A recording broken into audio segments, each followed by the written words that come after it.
Bonsoir, je m'appelle Nour, je viens du quartier de Montgravier à Beaubassin. Je vais parler de la démocratie de quartier. Donc, c'est quoi la démocratie de quartier? Bon, pour moi, la démocratie de quartier, c'est aussi la participation de tout le monde dans notre société, dans notre communauté. Et certainement, ça passe aussi au niveau du quartier, là où on habite, là où on vit. C'est notre droit en tant que citoyen et notre devoir aussi. Je vais poursuivre par vous raconter mon histoire, mon expérience à ce sujet. Tout a commencé il y a 2 ans. C'était juste après le deuxième confinement. Les jours passèrent et la situation dans le quartier a dégénéré. Je tiens à préciser que je ne souhaite pas pointer du doigt quiconque, que ce soit les autorités, que ce soit le gouvernement actuel, nos députés ou nos conseillers, parce que nous, en tant que citoyens et résidents, nous sommes aussi fautifs pour être restés insensibles à la situation pendant longtemps. Je vais poursuivre par vous montrer quelques photos de la situation il y a 2 ans.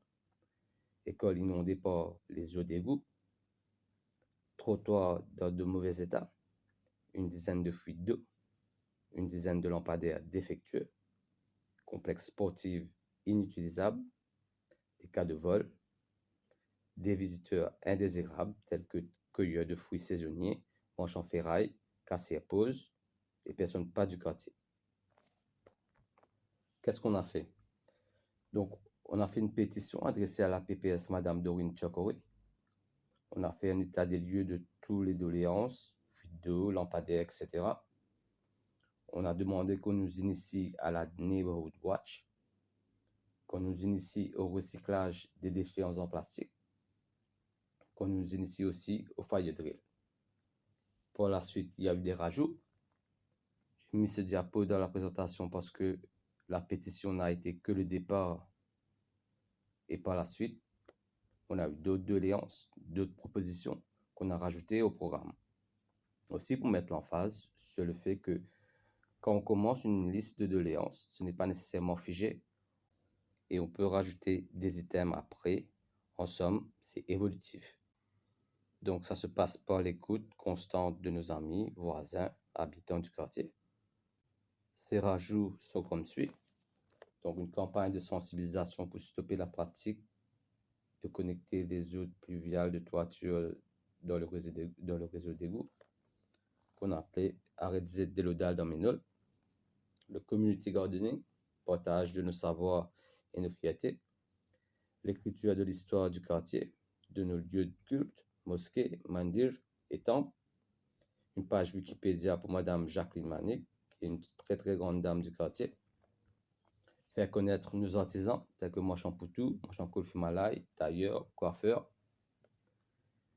Il y a aussi des propositions, installation de caméras additionnelles, une ligne de bus qui traverse le quartier. Je vais passer à une update de ces 2 ans. On a une Neighborhood Watch. Là, je tiens à remercier la station de police de Beaubassin, en l'occurrence le constable Siwa. On a lancé le community gardening sur le groupe WhatsApp.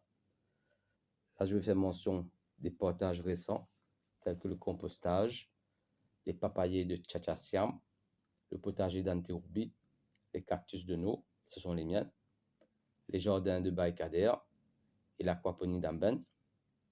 Et en ce qui concerne le recyclage des déchets en plastique, on recommande tout le monde à déposer leurs déchets à Intermort et à la SSS de Beaubassin qui pratique déjà la collecte des déchets en plastique.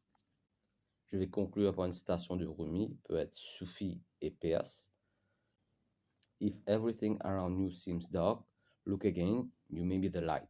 Traduction, si tout semble sombre autour de vous, regardez bien, vous êtes peut-être la lumière, la solution en somme. Je vous remercie de votre attention et je pense que c'est à vous de jouer à niveau de votre quartier. C'est une belle aventure humaine et citoyenne qui est notre droit et notre devoir dans une démocratie.